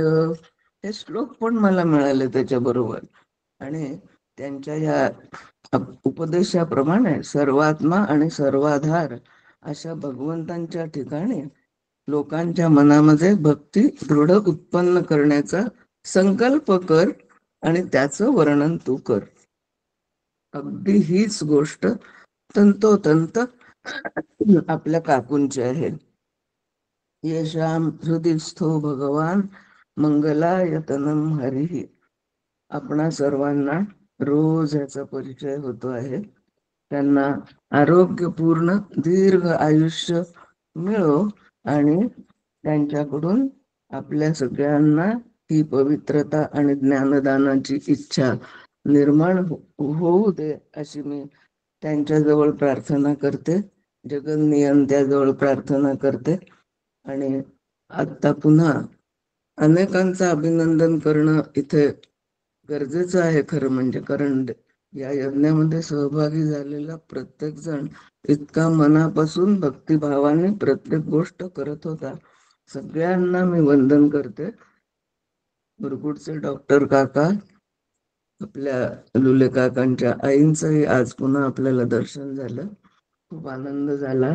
छोटी अद्विका, आपले काका काकू, या सगळ्यांना आणि सगळे पठण करते, सगळ्या संयोजिका, सगळे हे आपल्या मुलांना सुंदर संस्कार देणारे आई वडील, सगळ्यांना दीर्घ आयुष्य मिळू देत आणि त्यांच्या जीवनामध्ये गीतेच्या बरोबर संपूर्ण आनंद भरून राहू दे, अशी प्रार्थना मी भगवंताजवळ करते आणि आपल्या सगळ्यांचा निरोप घेते. खूप खूप धन्यवाद.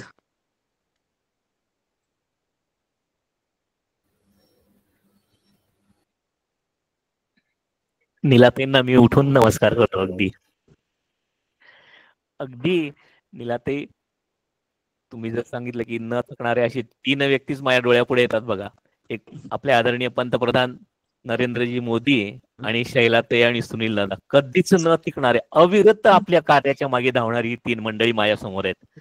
पुन्हा तुम्हाला वंदन करतो नीलाताई. आता आपण आजचा जो आपला शेवटचा दिवस आहे, समारोपाचा श्लोक, त्याच्याकडे आपण बोलूया. काल श्रेया सरनाईक यांनी 19वा जो श्लोक आहे, फलश्रुतीचा श्लोक, त्याच्यावरती सुंदर चिंतन मांडलं होतं.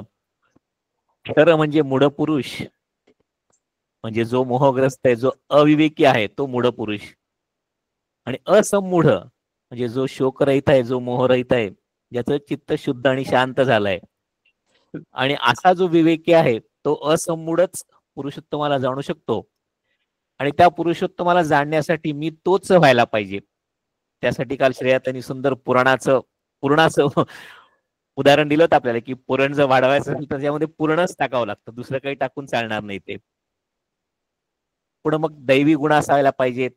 आणि अहंकार लयाशिवाय त्या पुरुषोत्तमाला जाणणं शक्य नाहीये. आणि त्यासाठी त्यांनी केनोपनिषदातली ती सुंदर कथा सांगितली, ते देवांच्या गर्भहरणाची, की आम्ही आमच्यामुळे युद्ध जिंकलं. आणि मग त्यांचं गर्भहरण अग्नी असेल किंवा इंद्र असेल, वायू असेल, ते त्या ब्रह्मानी कसं 100 रूपातून परमेश्वराने केलं, त्याची सुंदर आपल्याला त्यांनी कथा पण सांगितली. आणि शेवटी त्या इंद्रालाच त्याचं ज्ञान झालं. आणि त्याचं कारण होतं की अग्नी आणि वायूप्रमाणे तो इंद्र तिथं निघून गेला नाही, तो जिज्ञासेनी, तो निष्ठेनी, तो अगदी दृढ निश्चयाने तिथं उभं राहिला. आणि त्यांनी त्या यक्षाकडनं ते जाणून घेतलं ब्रह्मतत्व काय आहे ते. थोडक्यात स्वभाव दोष आणि श्रीगुरूंची शिकवण जर योग्य प्रकारानं जाणली नाही तर काय होतं, त्यासाठी श्रेया त्यांनी आपल्याला विरोचनाची 4 वाक्यांची उदाहरणं दिली. आणि पुरुषोत्तमाला जाणण्यासाठी सद्गुरूंची आवश्यकता त्यांनी वारंवार प्रतिपादित केली. तो आनंदमय पुरुषोत्तम जाणणं, तो मी आहे असा अनुभव घेणं, हीच आपल्या जीवनाची फलश्रुती आहे, हे पण त्यांनी सांगितलं. त्याची प्रक्रिया पण त्यांनी सुंदर सांगितली, की सगळीकडे आपल्याला काय घ्यायचं, ब्रह्मानुभव घ्यायचा आहे. खऱ्या देवाची व्याख्या जी काकांनी केली होती, त्यांनी सांगितले की ज्याच्या प्रकाशामध्ये ज्ञान होतं, कळतं, तो खरा देव. मग अशा त्या देवाला कधी आपल्या विनमुख करायचं नाही, कधी त्याच्याकडे पाठ फिरवायची नाहीये, सतत आपण त्याच्या सन्मुख असावं, त्यांनी सांगितलं. दुःखाचे मूळ काय, तर सगळे विषय असतात. आणि जो मूळ असतो तो इतरांना बदलायचा प्रयत्न करतो, जो असमूढ असतो तो स्वतःला बदलतो. तो हे त्यांनी त्या टिटवीचं उदाहरण देऊन फार सुंदर प्रकारे समजून सांगितलं. आणि शेवटी त्यांनी कपी न्याय आणि मार्जारा न्याय सांगून, ज्ञानी म्हणजे निर्गुणाची उपासना करणारा आणि प्रेमभक्ती म्हणजे सगुणाची उपासना करणारा, दोघांचेही मलविक्षेप आवरण दोष नाहीच झालेले असतात. आणि शेवटी त्यांनी तो दहेली न्याय पण सांगितला. आता आजचा जो शेवटचा श्लोक आहे आपला, 15व्या अध्यायातला शेवटचा श्लोक, त्याच्यावरती चिंतन मांडणार आहेत मीनाताई मारावार, या पांढरकवड्यातले निवृत्त शाळा शिक्षक आहेत आणि सुनील दादांच्या त्या अनुग्रहित आहेत. आपण म्हणतो ना, ज्ञानदेव रचिला पाया तुका झाला असे कळस, तसं 15 तारखेला पद्माकर रचिला पाया आणि आज मीना झालीसी कळस, असा आपण अनुभव घेणार आहेत. आणि मग मध्ये अनेक साधकांनी त्या मंदिराची उभारणी केली, त्याच्यावरती आज मीनाताई कळस चढवणार आहेत. त्यानंतर सोमवार पासून म्हणजे 25 ऑगस्ट पासून आपला मांडुक्य उपनिषदाचा अभ्यास परत सुनील दादा आणि शैला त्यांच्याकडनं चालू होणार आहे. इथं मी तुमची रजा घेतो आणि मीनाताई मारावारांना विनंती करतो की त्यांनी त्यांचं शेवटच्या श्लोकावरचं चिंतन आज मांडावं. रामकृष्ण हरी. रामकृष्ण. गुरुर्ब्रह्मा गुरुर्विष्णू गुरुर्देवो महेश्वरा, गुरु साक्षात परब्रह्म तस्मै श्री गुरवे नमः. भजे व्रजेकमण्डनं समस्त पापखण्डनं स्वभक्त चित्तरञ्जनं सदैव नन्दनन्दनं सुपिच्छ गुच्छमस्तकं सुनादवेणुहस्तकं अनङ्गरङ्गसागरं नमामि कृष्णनागरम्.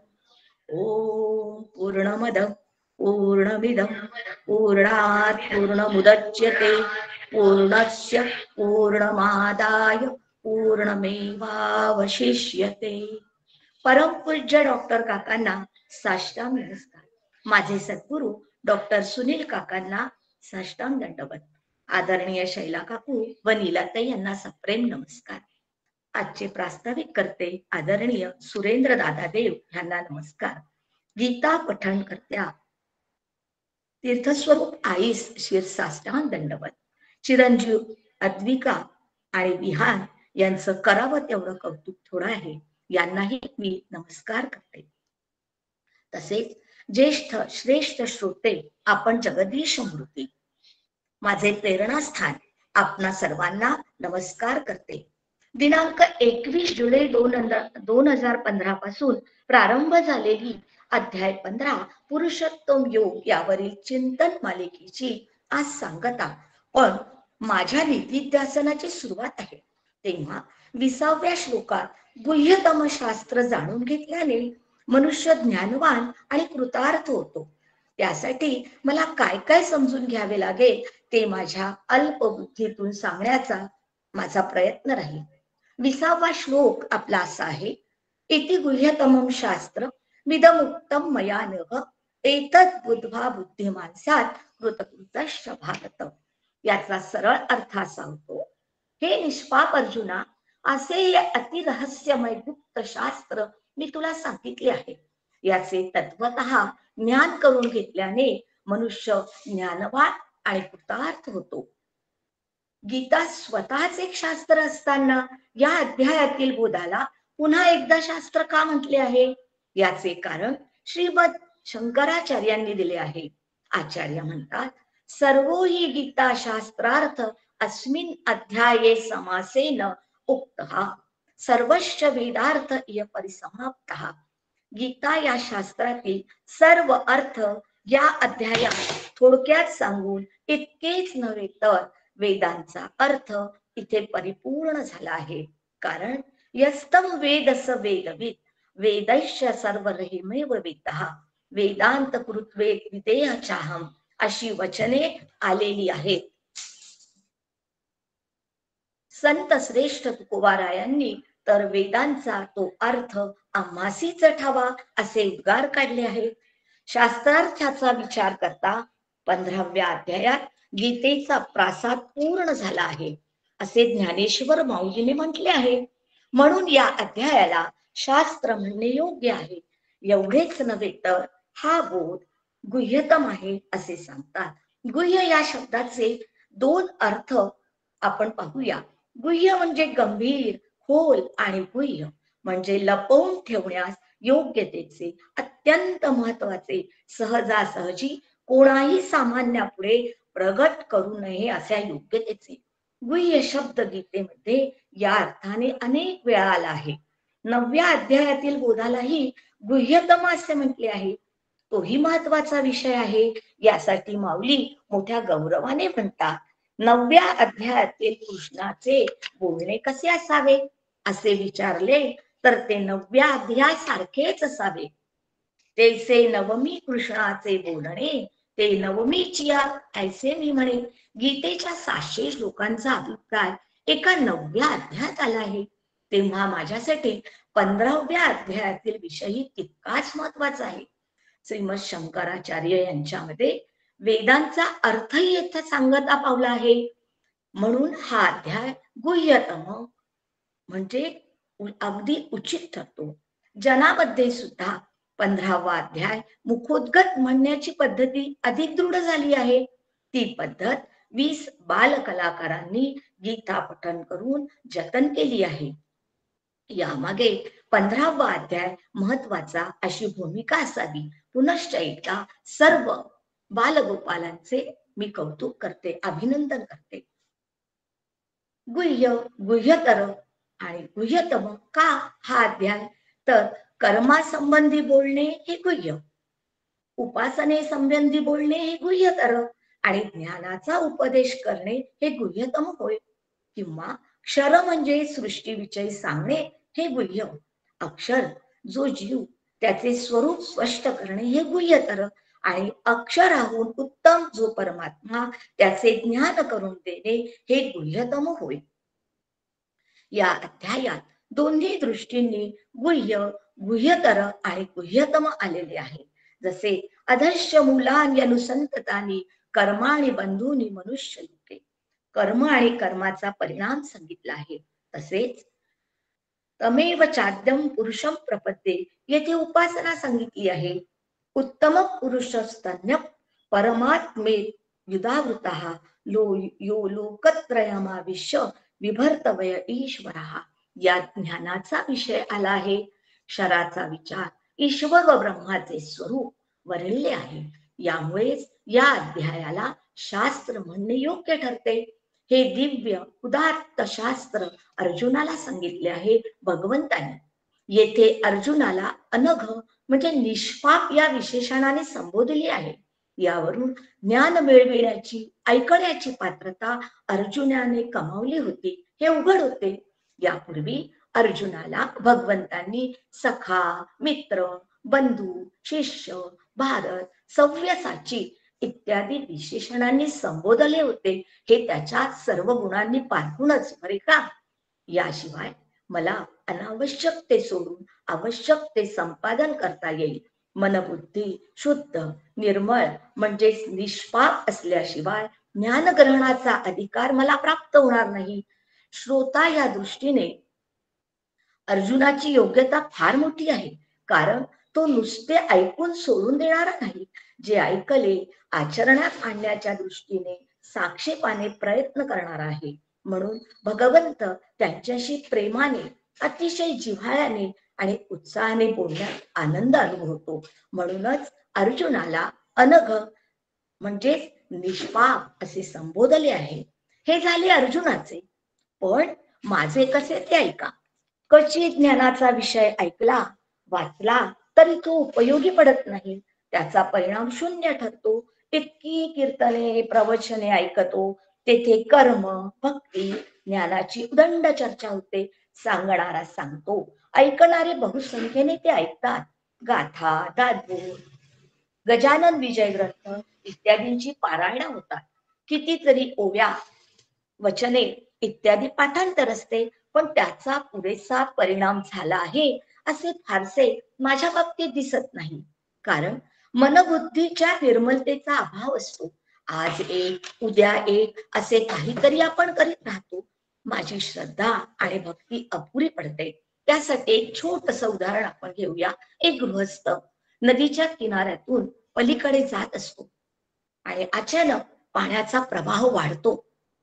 लोंढा जोरात येतो. त्याचे पाय लटपटू लागतात आणि तो आरडाओरडा करतो, अरे वाचवा, कुणी मला वाचवा.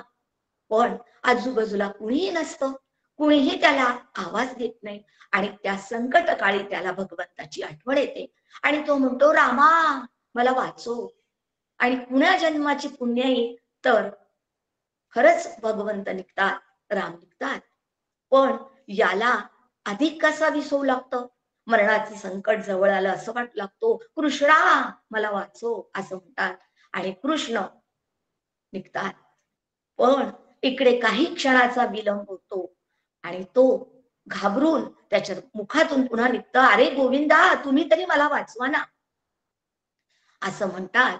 गोविंद निघतात. एक परत जातात, दुसरे आणि तिसरे असे गोविंद पोहोचेपर्यंत त्या गृहस्थाचे काय होते ते आपण जाणू शकतो आणि त्याचा अंत होतो. तात्पर्य माझी अर्थात साधकाची नितांत श्रद्धा आणि शरणांगती माझ्या सद्गुरूकडे असलीच पाहिजे. अन्यथा काय होते आपण जाणू शकतो. याचसाठी केवळ एकच गीता ग्रंथ निवडून त्याचा पाठपुरावा मी केला तर नक्कीच मला गंतव्यस्थानी पोहोचता येईल. लगेच मनात येते 700 श्लोक कसे वाचू, कसे पाठ करू, भावार्थ कसा समजून घेऊ, लक्षार्थ वेचता येईल का, अनेक प्रश्न मनात निर्माण होतात. तेव्हा त्यावर मला एकच उपाय मिळतो. फक्त 15वा अध्याय परिपूर्ण अभ्यासाने श्री गुरुकडून जाणून आचरणात अपेक्षित वर्तन बदल झाले तरी माझा मार्ग मोक्षाकडे जाईल यात शंका नाही. गीता ग्रंथ निधिध्यासनाचा आहे हे कायम लक्षात ठेवावे लागेल. व्यवहारात, प्रपंचात, प्रवासात सगळीकडे निवड करण्याची विविधता असते. मला तर ते फार आवडतं. आणि मी त्यातून एक मार्ग शोधतो. एक छोटस उदाहरण या ठिकाणी घेऊया की आजकाल कुठल्याही प्रसंगात पंक्तीचं भोजन बंद झालं आहे आणि काळाप्रमाणे ते कालबाह्य झालं आणि बुफे आला. बुफेमध्ये काय असतं, कमीत कमी 15-20 आणि त्यापेक्षा अनेक पदार्थ त्या ठिकाणी असतात. मग मला प्रश्न पडतो, मला काय रुचेल, मला काय पचेल, मला किती आवश्यक आहे, या सर्वांचा विचार करत करत मी जेवणाचे सगळे पदार्थ बघून येतो. अखेर डिश घेतो आणि योग्य त्या प्रमाणात माझ्या डिश मध्ये घेऊन मी स्वरुची भोजनाचा आनंद घेतो. आणि त्यानंतर इतरांसोबत किती चर्चा घेतो, किती आनंद करतो. पण याचं तात्पर्य जर काढलं तर जेवणाने कायम आनंद मिळत नाही.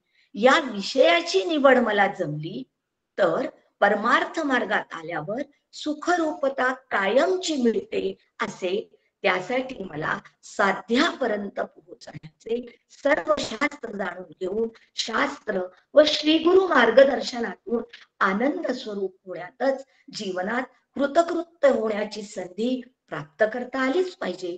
तेव्हाच या 20 दिवसीय चिंतन मालिकेचे फळ सर्वांच्या पदरी पडेल. यातच माझे भले होईल या शंका नसावी. पण ज्याचे दुराचरण थांबलेले नाही त्याला प्रज्ञानानेही ब्रह्माची प्राप्ती होत नाही असे उपनिषदांनीही म्हटले आहे. म्हणूनच असे हे श्रेष्ठ अत्यंत महत्वाचे गुह्यतम शास्त्र जाणून घेण्याचा परिणाम काय ते सांगताना भगवान म्हणतात, ज्या बुद्धिमंताला या शास्त्राचा चांगला बोध होतो, यातील अर्थ ज्याला नीटपणे उमगतो, तो जीवनात कृतकृत्य होतो, कृतार्थ होतो, धन्य होतो. कृतकृत्य अर्थात काहीही करायचे शिल्लक राहिलेले नाही. धन्य होतो अर्थात मोक्षरूप होतो. पण मी देह आहे असेपर्यंत हे शास्त्र तत्वज्ञान जाणून घेऊन उपासनेच्या बळावर गुरूंच्या मार्गदर्शनाने ईश्वरी साक्षात्कारापर्यंत पोहोचणे ही जीवनाची खरी कृतकृत्यता आहे. जे काही माझे कर्तव्य आहे ते मला तर केलेच पाहिजे. असे काम पूर्ण झाले, सांगतेला गेले म्हणजे त्या अवस्थेला कृतकृत्यता असे म्हणतात. पण ईश्वरी साक्षात्कार, आत्मदर्शन, ब्रह्मज्ञान यातच कृतकृत्यता आहे असे सामान्यपणे मानले जात नाही. उदाहरणार्थ, शिक्षण पूर्ण झाले, नोकरी चांगली मिळाली, त्यात बढती मिळाली किंवा उद्योगधंद्यातून चांगली मिळकत मिळाली, लग्न झाले, मुले बाळे झाली, ती मोठी झाली, मार्गाला लागली, त्यांना मुले बाळे झाली म्हणजे गृहस्थाश्रम पूर्ण झाला असे होणे इष्ट आणि आवश्यकही आहे. पण आपण समजतो तशी कृतकृत्यता नाही, तर तत्वज्ञानाचा बोध घेऊन जीवनामध्ये उतरवण्यातच खरी कृतकृत्यता आहे. संत ज्ञानेश्वर माऊली तर एका अध्यात्म ज्ञानालाच ज्ञान म्हणतात. इतर सर्व शास्त्रांच्या ज्ञानाला त्यांनी मोराच्या पिसांवरच्या डोळ्यांची उपमा दिली आहे.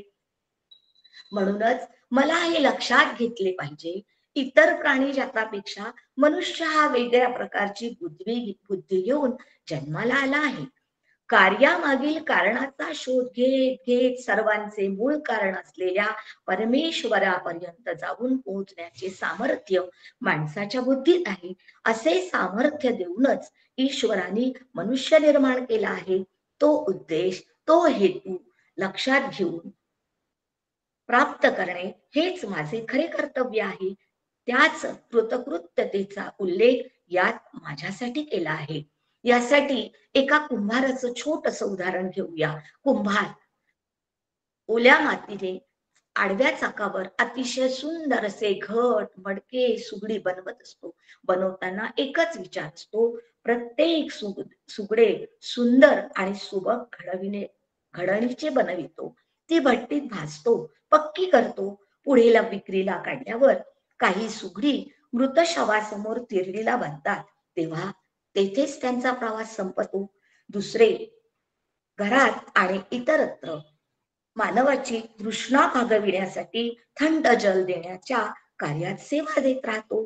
आणि तिसरा घट, भगवंताच्या मंदिरात त्याच्या मस्तकावर कायम जलाभिषेक करीत आनंद घेत राहतो. अगदी तसेच भगवंत सर्व मनुष्याला इतर प्राणी जातीपेक्षा बुद्धी देऊन मनुष्य जन्मात धाडत असतो.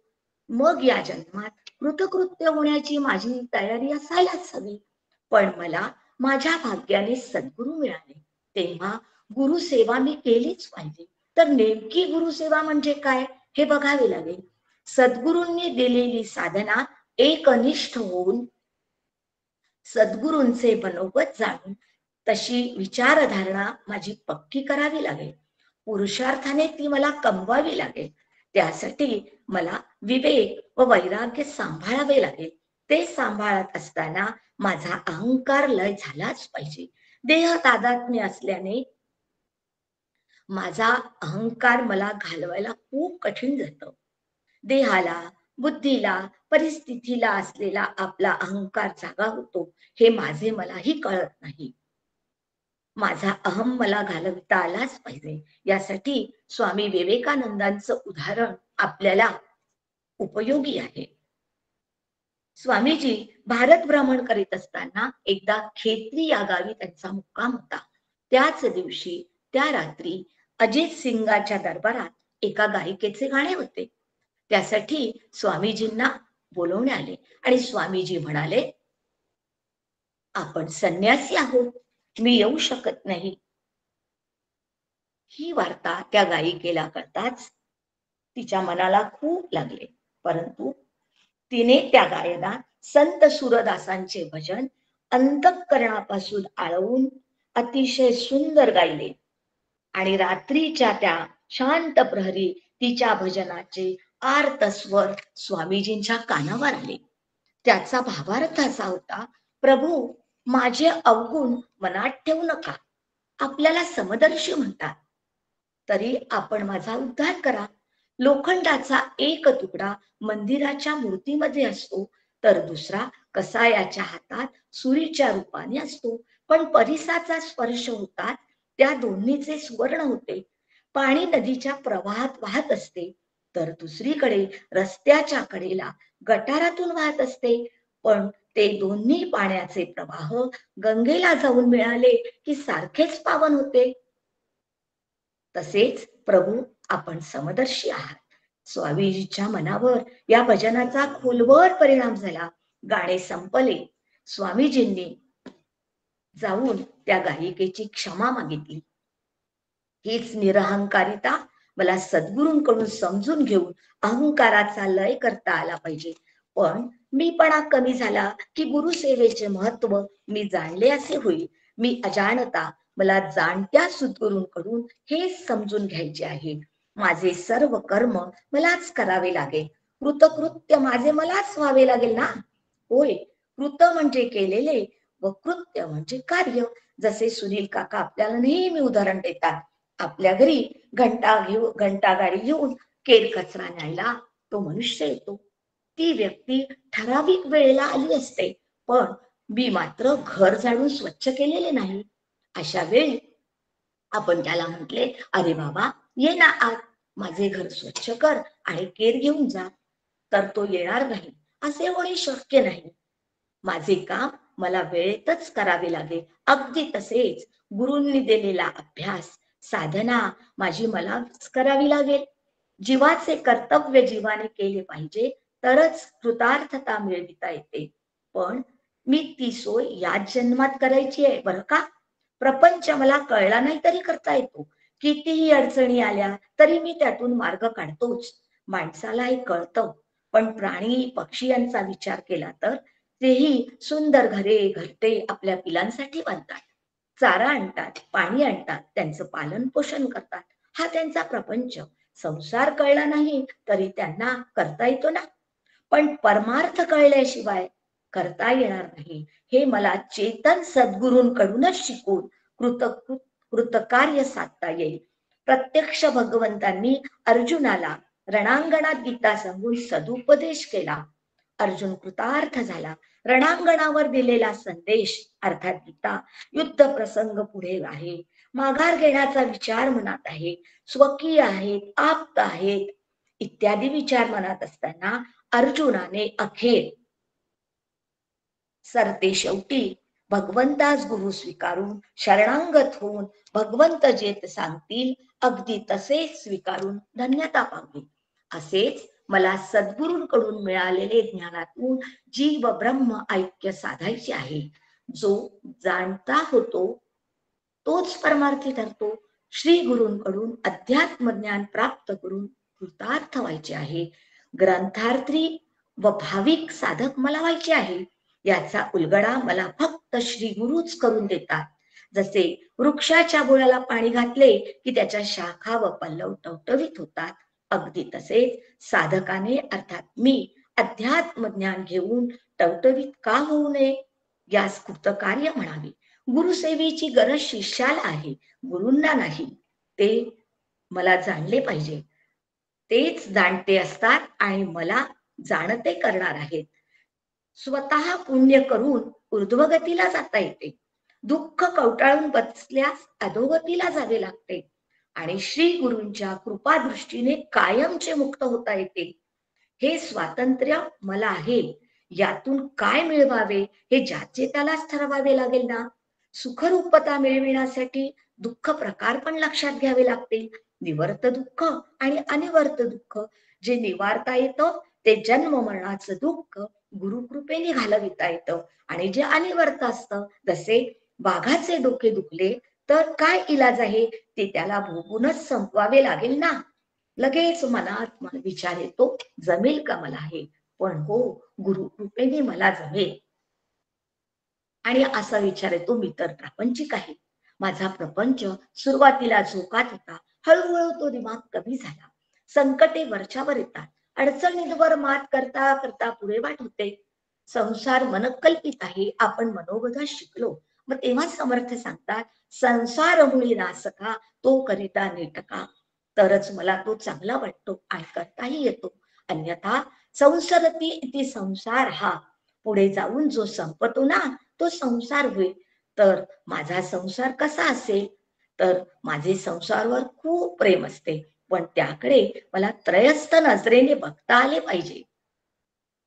जसे सागरावर आपण किनाऱ्यावर उभे असताना खूप लाटा येतात, येता येता त्याचे तरंग होतात, त्याचा फेस होतो, पुढे त्या पाण्याच्या रूपाने माझ्या पायावर येऊन निघून जातात आणि मी ते त्रयस्थपणे बघत राहतो. त्याचप्रमाणे मला प्रपंचात वागता आले पाहिजे. जसे ज्यांचा मुलगा किंवा माझा पण 12वीत असताना तो अभ्यास करतो आहे न करतो आहे हे बघून आईची झोप उडते. त्याचा निकाल लागला त्या दिवशी वडिलांची झोप उडते, त्यांचा जीव घाबरतो. असे अनेक प्रसंग सर्वांना माहित आहे. तसेच नवीन पिढी विसरली आहे मोठ्यांना सन्मान देण्याचा. पण म्हणून मला कुणी विचारले नाही तर वाईट वाटून घेऊ नये. ऑनलाईन गुन्हे वाढले आहेत, दुःख पैसे पळवले जातात आणि यासारखे अनेक दुःख आपण बघतो आहे. दुःख देण्याची तऱ्हा बदलली आहे, दुःख तेच आहे. म्हणून पाहिजे विवेकाने, म्हणून मला विवेकाने वागले पाहिजे. अहंकाराचा काटा मोडून काढलाच पाहिजे. संसार वृक्षाचे वर्णन 15व्या अध्यायात आपण सर्वांनी श्रवण केलेच आहे आणि ते संपवण्याची योजना मला 3ऱ्या अध्यायात या श्लोकात 3ऱ्या अध्यायात मिळते. असंग शस्त्रेण दृढेन चित्वा, अर्थात अहंता, ममता आणि वासना रूपी अतिशय घट्ट मुळे असलेल्या संसार रूपी अश्वत्थ वृक्षाला बळकट वैराग्य रूप शस्त्राने कापून काढावे. जेव्हा मला शास्त्र समजून येईल तेव्हा विधी ते पाळित, निषेधाचे गळित असे आचरण करता येईल. जीवनाभिमुख परमार्थ करता येईल. मी जगात येताना रडलो, पण जाताना न रडता हसत जाण्याची जबाबदारी माझी आहे. त्याची गुरुपिढी सद्गुरू आहेत. ग्रंथ हे माझे गुरु होऊ शकतात पण सद्गुरू नाही. ग्रंथ अडचणी सोडवतात पण गुरु जीव ब्रह्म ऐक्य करून देतात. गुरु महिमा अपार आहे. त्यासाठी आपण म्हणत असतो, जयांचे करिता स्मरण होय सकल विद्यांचे अधिकरण, ते वंदू म्या श्री चरण श्री गुरूंचे. यातून त्यांचे श्रेष्ठत्व कळले व आकळले तर त्यांच्याच कृपेने ते मला कळते. म्हणून मी पुन्हा पुन्हा नमन करतो. जसे मोत्याचं जर उदाहरण घेतलं तर मोती मूळचाच अप्रतिम असतो, चमकदार असतो, पण त्याला जर मी कृत्रिम पॉलिश देऊ पाहिले तर तो खराब होतो हे मला जाणताच आलं पाहिजे. त्याचसाठी याच जन्मात थोरला देव ओळखून सुखरूपता मिळविण्याची जबाबदारी माझी आहे. मी देह नसून ब्रह्म आहे, तेव्हा शास्त्र जाणून कृतकृत्य होण्याची सर्वस्वी माझी जबाबदारी आहे. या दृष्टीने मी सदैव कार्यशील असलेच पाहिजे. ही प्रेरणा आम्हा सर्वांना मिळो ही सद्गुरुचरणी प्रार्थना करते. झालेली सेवा गुरुचरणी अर्पण करते. येथेच माझ्या वाणीला विराम देते. ओम तत्सदिति श्रीमद्भगवद्गीतासु उपनिषत्सु ब्रह्मविद्यायां योगशास्त्रे श्रीकृष्णार्जुन संवादे पुरुषोत्तम योगो नाम पंचदशोऽध्यायः. श्रीकृष्णार्पणमस्तु. रामकृष्ण हरी. आपणा सर्वांना